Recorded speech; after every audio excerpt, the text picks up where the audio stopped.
Welcome, boys and girls, in our online class. Effects of electric current.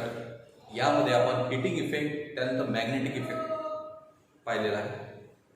Magnetic effect म्हणजे when an electric current is passed through the conductor, it produces magnetic field around it. त्यामध्ये straight conductor पाहिला, त्यानंतर circular loop घेतला, त्यानंतर solenoid घेतला.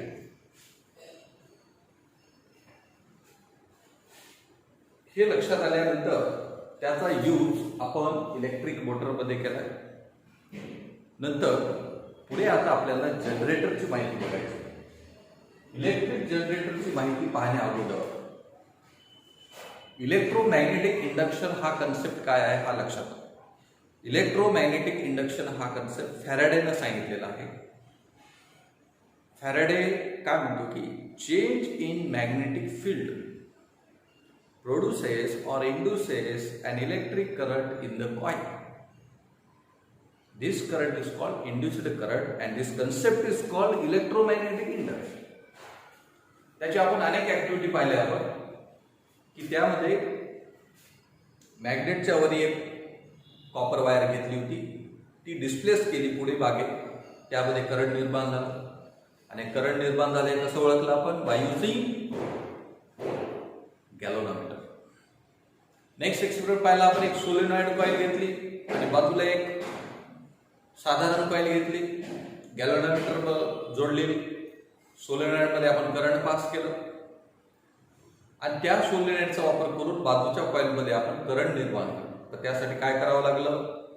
एक तर solenoid coil move करावं लागली पुढे मागे, बरोबर आहे, तेव्हा त्या कॉइल मध्ये करंट निर्माण. सोलेनॉइड कॉइल आपण मूव्ह करत आहोत म्हणजे मॅग्नेटिक फील्ड चेंज करत आहोत. या सगळ्या एक्सपेरिमेंट वरून आपल्याला असं लक्षात आले की मॅग्नेटिक फील्ड चेंज केल्यामुळं त्या बाजूच्या कॉइलमध्ये करंट निर्माण होतो. काही वेळेस आपण सोलेनॉइड मध्ये करंट स्टार्ट आणि ऑफ केला, ऑन आणि ऑफ केलं, तेव्हाही तेव्हाही इलेक्ट्रिक करंट तयार झाला. कारण स्टार्ट करत आहोत करंट म्हणजे इन्क्रीज आणि बंद करत आहोत म्हणजे डिक्रीज. यामुळे मॅग्नेटिक फील्ड चेंज व्हायला, मॅग्नेटिक फील्ड वाढत आहे किंवा कमी. किंवा सोलेनॉइड कॉइल आपण जवळ नेली, मॅग्नेटिक फील्ड वाढलं, मागे नेली, मॅग्नेटिक फील्ड कमी झालं. यामुळे काय व्हायला? मॅग्नेटिक फील्ड चेंज व्हायला. मॅग्नेटिक फील्ड म्हणजे magnetic lines of force change व्हायला. The change in magnetic lines of force induces an electric current in the coil. This concept is called electromagnetism आणि यालाच आपण असं म्हणतो Faraday's law of induction. Induction म्हणजे नवीन current तयार झाले तर आपण इंडक्शन म्हटलंय, पण नवीन करंट तयार होण्यासाठी मॅग्नेटिक फील्ड चेंज करणं आवश्यक आहे. So the change in the magnetic lines of force produces an electric current in the coil. That current is called induced current and this law is known as Faraday's law of induction. That's Faraday's law. आता तयार झालेला जो current आहे तो कोणत्या दिशेने वाहत आहे त्याची डायरेक्शन आता आपल्याला काढायची. Now we have to determine the direction of induced current. कोणाची डायरेक्शन काढायची आहे? इंड्युस्ड करंटची डायरेक्शन. तर त्यामध्ये आपण काय करत आहोत? पुढे आता आपण मॅग्नेट स्थिर ठेवणार आहोत आणि जी कॉइल ठेवणार आहोत बाजूची ती मोशन मध्ये आणणार आहोत आणि करंट निर्माण होतं. इथं तीन गोष्टी लक्षात घ्या. मॅग्नेटिक लागतं, कंडक्टर मोशन मध्ये लागतं आणि तिसरं करंट तयार होतं.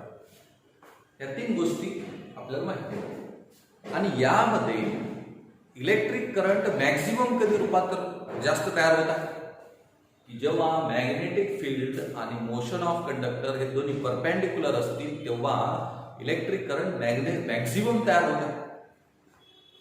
हे लक्षात आलं फ्लेमिंगला.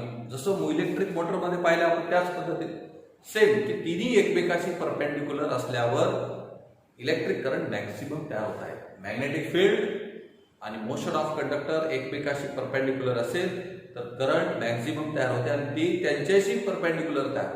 म्हणजे एक एक्स ऍक्सिस असेल तर एक वाय ऍक्सिस, तर त्यांना परपेंडिक्युलर झेड ऍक्सिस असते.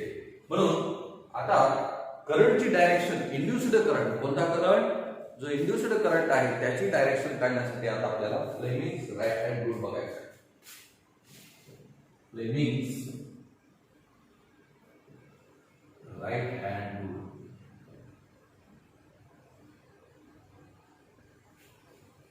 हा फ्लेमिंगचा रूल फक्त लक्षात ठेवण्यासाठी आहे, इमॅजिनेशन आहे. फ्लेमिंगचा लेफ्ट हँड रूल जो होता तो इलेक्ट्रिक मोटरसाठी आहे. त्यामध्ये कंडक्टर मोशन मध्ये आला होता. सेम तसंच आता आपण राईट हँड यूज करणार, पण क्रम बदलला. ज्या फिंगरचा आपण यूज केला होता ते सेम राहतील, फक्त क्रम बदलेल. आणि हा राईट हँड रूल कोणासाठी आहे? To determine the direction of induced current. लक्षात ठेवा, म्हणून इंड्युस्ड करंट जे शेवटी सांगते ते शेवटी आलं पाहिजे. इंड्युस्ड करंट फिंगर जे आहे तो लास्टला आला पाहिजे.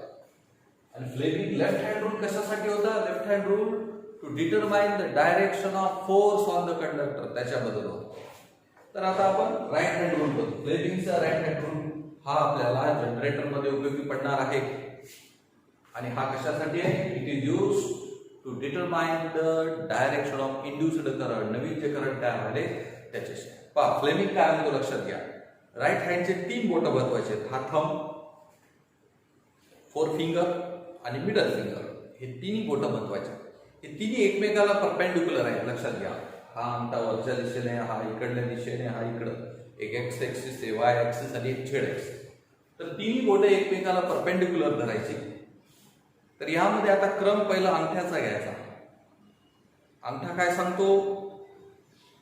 Motion of conductor. अंगठा काय सांगणार? या दिशेनं कंडक्टर मोशन मध्ये येणार आहे, फोर्स मिळालेला आहे. फोर फिंगर काय सांगते? मॅग्नेटिक फील्डची डायरेक्शन सांगते. आणि मिडल फिंगर काय सांगणार? करंटची डायरेक्शन सांगते. पहा फिंगर तेच यूज करायला, फक्त राईट हँड राहील आणि क्रम वेगळा.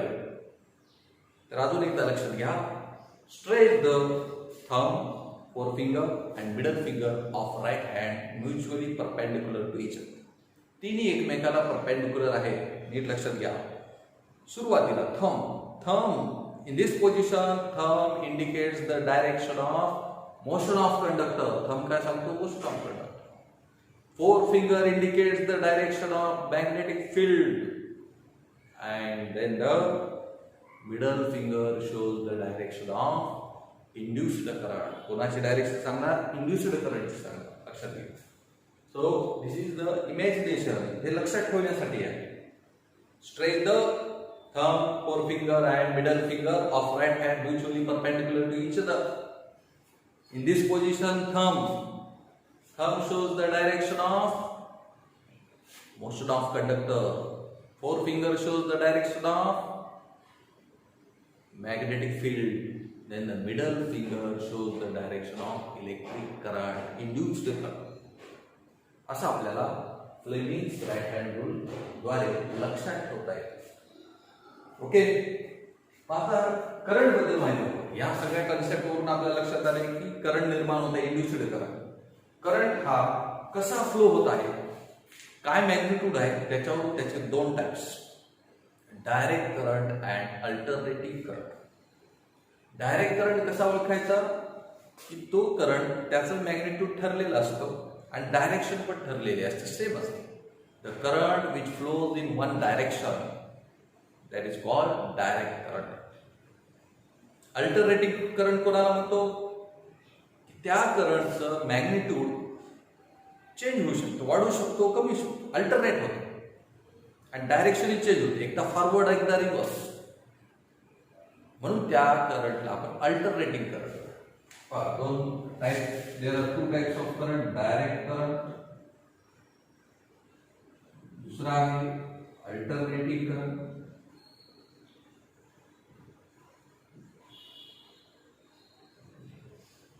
तर डायरेक्ट करंट कसा ओळखायचा?